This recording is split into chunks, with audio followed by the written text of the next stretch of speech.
Daha hazırlığın pulu da bu gün. Nə qədər? 50 manat. Otobüs yol pulu.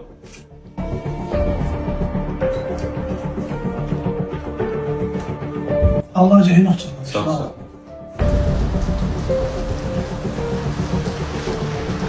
Hava gel sıxda bir yaxdan səni gördüm. Neyim, Apple aldım, gedək. Ala bildin. Hadi suya get deyə qardaş. Ayda bu avtobus adı qaldı, gec gəlir. Bəlkə taksi ilə gedim.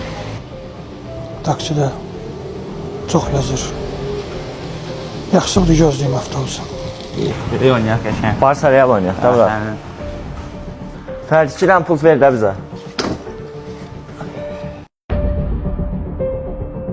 Hələ rahat oynayaq, hələ 50 manatımız var.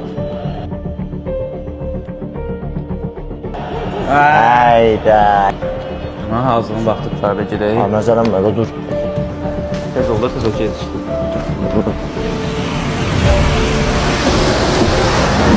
Asta-asta işləyin ki, səhviniz çox çıxmasın. Nə ki, qaranlıq qaldı, müəllimdən soruşun. Başlayın. Siz işləyin. Alo. Alo, salam aleyküm müəllim. Necəsiz? Çox sağ olun, yaxşı olasınız. Müəllimə əli ilə maraqlanırdım, neçə vaxtdır maraqlanıram. Dedim, görüm dərsləri necə gedir.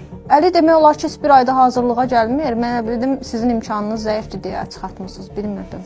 Xeyr, xeyr. Oldu, sağ olun.